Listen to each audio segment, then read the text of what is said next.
नमस्कार मित्रों, आप सबका स्वागत है आपके अपने चैनल रविकांत पांडे मोटिवेशनल में। आप सबका बहुत बहुत धन्यवाद। जो भी जिस प्रकार जहाँ भी जिस तरह भी मुझे देखा जिन्होंने भी, उन सबको मेरा नमस्कार और बहुत बहुत धन्यवाद।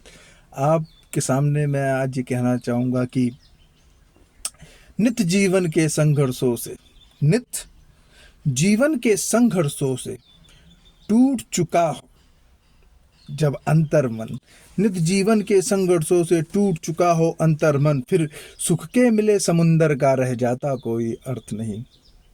नित्य जीवन के संघर्षों से टूट चुका हो जब अंतर्मन, फिर सुख के मिले समुंदर का रह जाता कोई अर्थ नहीं। जब जब फसल सूख के जल के बिन, जब फसल सूख के जल के बिन तिनका तिनका बन गिर जाए, जब फसल सूख के जल के बिन तिनका तिनका बन गिर जाए, फिर होने वाली वर्षा का रह जाता कोई अर्थ नहीं। संबंध चाहे जो भी हो लेकिन, संबंध चाहे जो भी हो लेकिन, यदि यदि यदि साथ न दे दुख में अपना, यदि साथ न दे दुख में अपना, सुख में उन संबंधों का रह जाता कोई अर्थ नहीं।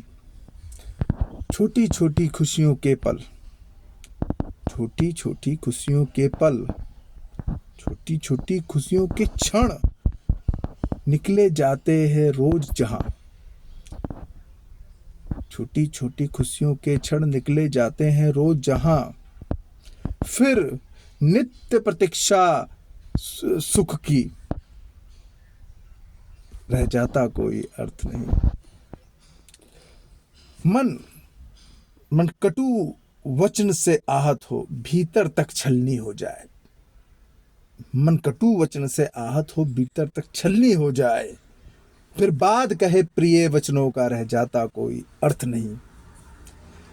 मित्रों, मेरा कहना यही था कि जैसे विवेक पे ही मैंने पिछले वीडियो बनाया था, तो विवेक इसी चीज़ का है। ये सब ये दिनकर जी की कुछ लाइनें आपके सामने प्रस्तुत की मैंने। इसका अर्थ यह है कि इसमें जो भी स्लोगन है, जैसे कि पहला वाला जो था कि नित्य जीवन के संघर्षों में, तो जब इतना संघर्ष कर लिया कि फिर जब ज़रूरत थी उस समय सुख नहीं मिला तो कोई फ़ायदा नहीं। फसल सूख के दाना दाना गिर गई और फिर उसके बाद होने वाली वर्षा का कोई अर्थ नहीं। संबंध चाहे जो भी हो, संबंध चाहे जो भी हो, दुख में ना साथ दे अपना, सुख में उन संबंधों का रह जाता कोई अर्थ नहीं। छोटी छोटी खुशियों के क्षण, छोटी छोटी खुशियों के क्षण निकले जाते रोज जहां, छोटी छोटी खुशियों के क्षण निकले जाते रोज जहां, फिर नित्य प्रतीक्षा सुख की रह जाता कोई अर्थ नहीं। मन, किसी ने कुछ कहा है, जैसे कि किसी ने हमें कुछ कह दिया और ऐसा कह दिया जो हमारे दिमाग, हमारे मन, हमारी आत्मा को झंझोड़ दिया या धक्का लग गया ऐसे मन को, या कोई ठेस हो गई, कोई ऐसी चीज। शब्दों की बात कर रहा हूँ मैं केवल, बाकी तो चीज़ें तो बहुत कुछ हैं, लेकिन मैं शब्दों की ही खाली बात कर रहा हूँ।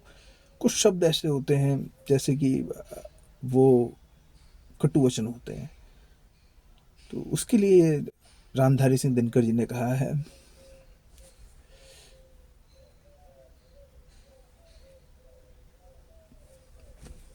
कि जब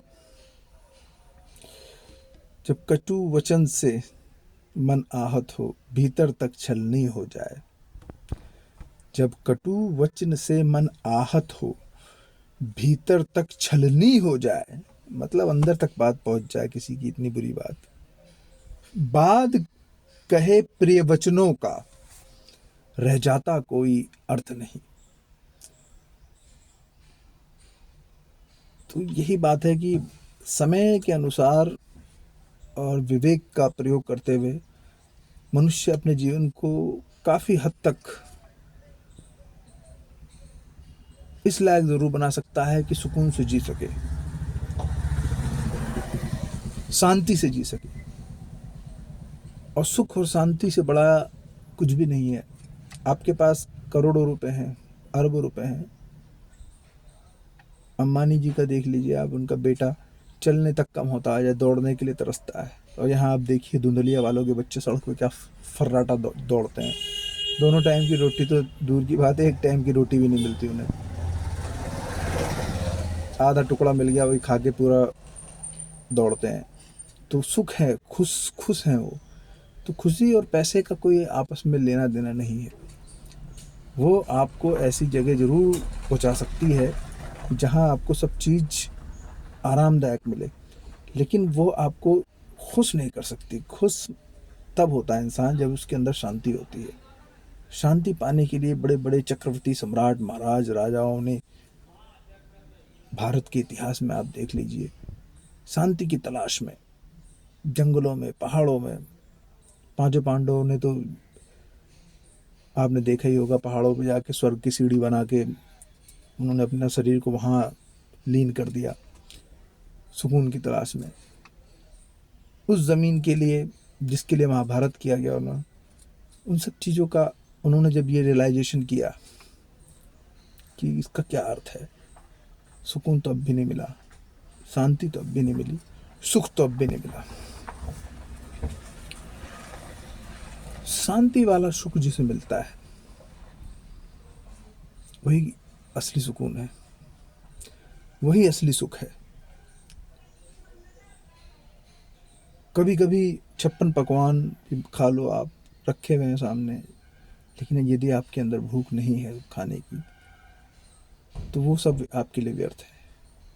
ठीक उसी प्रकार जब भूख लगी हो, भूख मतलब यदि आप सुख के पर्यायवाची में अगर इसको माने भूख को, तो भूख जो हमारे शारीरिक भूख है, अगर हमें भूख लगी हो भोजन की, तो सूखी हुई रोटी भी 56 पकवान से बेहतर लगती है। उसे भी खाने में जो स्वाद आता है वो उसमें नहीं आता। ठीक उसी प्रकार सुख का है। मनुष्य को अपने विवेक से काम लेना चाहिए। विवेक परमादामम प्रथम, मैंने पहले भी कहा था कि सहसा विदित न क्रिया विवेक परमादामम प्रथम वृते ही विमस्कारिणम गुणलुब्धा समेव संपदा। मेरे परम पूज्य पिताजी बताते थे कि विक्रमादित्य राजा जो थे, तो वो कभी युद्ध लड़ने गए तो उनके जो सैन्य कक्ष में ऊपर ही लिखा हुआ था, जैसे वो उठते थे सामने ही लिख रखा था उनके राजयोगी, राज ज्योतिषी, राज गुरु ने, उनके गुरु ने, कुल गुरु ने, कि सहसा विदित क्रियाम विवेक परमादामम प्रदम विरते ही विमस्कारणा गुणलुब्धा समय संपदा। तो इसको मैं पूरा ज़्यादा उसमें डिटेल में नहीं बताऊंगा, आपको बोर हो जाओगे आप। मेन चीज ये है कि सहसा अर्थ समझ लो, पहले वर्ड को सहसा विदित ना, कोई भी कार्य एकदम करने से पहले आप सोचिए। तो वो लिख रखा था उन्होंने। अब विक्रमादित्य जी अपना चले गए युद्ध लड़ने के लिए। उस जमाने में कोई सीसी कैमरे तो होते नहीं थे, ना कोई फ़ोन होता था कि मैं आ रहा हूँ या नहीं आ रहा हूँ। दूत थे, वो दूत भी कई दिन में पहुँचते थे। तो वो युद्ध लड़के उस दिन शाम को आ गए। अब क्या हुआ कि रानी कभी किसी और दूसरे कक्ष में सो जाती थी, कभी किसी दूसरे कक्ष में सो जाती थी। जो विक्रमादित्य की रानी थी, तो इतना बड़ा पलंग था उनका, जो कि विक्रमादित्य जी का, जिसके सामने लिखा हुआ था सहसा विद्यना क्रियाम विवेक परमादामम प्रथम वृते ही विमस्कारणम गुणलुब्धा समय संपदा। तो उस गेट से वो आए, तो रानी जो, क्योंकि वहाँ कभी सोती नहीं थी, तो उन्होंने उनके मन में आया कि शायद हो सकता है राजा साहब आ जा रहे हों, और वो अपनी दासियों के साथ ना होके वो कमरे में गई और वो उस पलंग पर, जो कि बहुत बड़ा, मतलब जैसे 10 आदमी सो जाए इतने बड़े पलंग होते थे, जैसे सिंहासन होता था सोने का, उसी तरह इनका राजा महाराजाओं का वो रहता था, सामने वो लिखा हुआ था। तो वो पर्दे लगे होते थे मोस्टली, तो पर्दे से वो अंदर घुस के बैठी और वहीं पे लेट गई। अब सामने वाला गेट जो था, सामने वाला गेट, उधर से राजा विक्रमादित्य जी आए, रात्रि का समय था। उन्होंने देखा कि उनका जो नौकर है, जो सफाई करता है, वो पलंग पर लेटा हुआ है। वो एक दिन से नहीं लेट रहा था। वो कह रहा है रानी साहिबा तो आ नहीं रही है, मैं ही लेट के इसका आनंद ले लेता हूँ। एक उसके लिए केवल लग्जरी फीलिंग के लिए वो लेटा हुआ था दूसरी तरफ करवट करके। ना उसको पता कि रानी जी वहाँ लेटी हैं, ना रानी जी को पता कि दूसरे हिस्से में वो सेवक लेटा हुआ है। लेकिन विक्रमादित्य जी ने जैसे कदम रखा, उन्होंने देखा, रानी को देखा और क्या कहते हैं, सेवक को देखा, तो एकदम गर्जना से चिल्लाए। वो चिल्ला के उन्होंने रानी की तरफ तलवार उठाई पहले, क्योंकि उनका ये था कि रानी कैसे गलत हो गई। सेवक गलत है तो उसको सजा मिलेगी, लेकिन रानी गलत कैसे हो गई ये बर्दाश्त नहीं किया। उन्होंने जैसे तलवार उठाई, तलवार उठाते समय वहां पर जो था लिखा हुआ था, सहसा विदित नाक्रियां विवेक परमादाम प्रदम भरते ही विमस्कारणाम कुंडुब्धा समय संपदा। तो उसने जो है, उन्होंने रानी को उठाया मारने से पहले तलवार, और पूछा यहाँ कैसे। अरे महाराज महाराज महाराज आप आ गए, मुझे पता नहीं थी, मैं तो आपको प्रतीक्षा में यहाँ बैठी थी, कब मेरी आंख लग गई मुझे पता नहीं चला। मतलब कि उनका भी प्लान नहीं था वहाँ सोने का, दूसरी साइड में। फिर ये शोर सुनकर सेवक जाग गया। सेवक राजा के पैरों पे गिर पड़ा। महाराज यहाँ आप इतने दिन से यहाँ पर थे नहीं, ये खाली पड़ा रहता था, मैं सफाई करने आया था, सफाई करते करते इतना थक गया, मैंने कहा थोड़ा बैठ जाऊँ। बैठ के मुझे नींद आ गई, मैं लेट गया और मुझे नहीं पता चला कि रानी साहिबा कब आई। और पलंग के दूसरे हिस्से में वो भी बैठ के वो भी आपका प्रतीक्षा कर रही थी, वो लेट। तो उन्होंने कहा भी मुझसे कितना बड़ा पाप हो जाता, लेकिन इस श्लोक ने मुझे बचा लिया। तो उन्होंने अपने विवेक का काम लिया। उन्होंने, अगर वो श्लोक उन्हें दिखाई नहीं देता, वो दोनों को जान से मार देती। तो एक ये कहानी है इस श्लोक से संबंधित, तो आपके सामने प्रस्तुत किया। बाकी मेरे चैनल को सब्सक्राइब करिए, लाइक करिए, शेयर करिए यदि आपको अच्छा लगे, और उससे प्रोत्साहन मिलता है थोड़ा सा और अच्छे वीडियो बनाने का। अच्छी स्टडी करके सोच के अच्छी चीज़ें को सामने रखने का प्रयास करूँगा, और अपने खुद के सेटिस्फेक्शन के लिए, अपने खुद के सेटिस्फेक्शन के लिए आप, ये तो मेरा आभार है कि आप कोई भी व्यक्ति यदि देख रहे हैं तो उनका एहसान है मुझ पर। एहसान मेरे दिल पर तुम्हारा है दोस्तों। धन्यवाद। जय हिंद।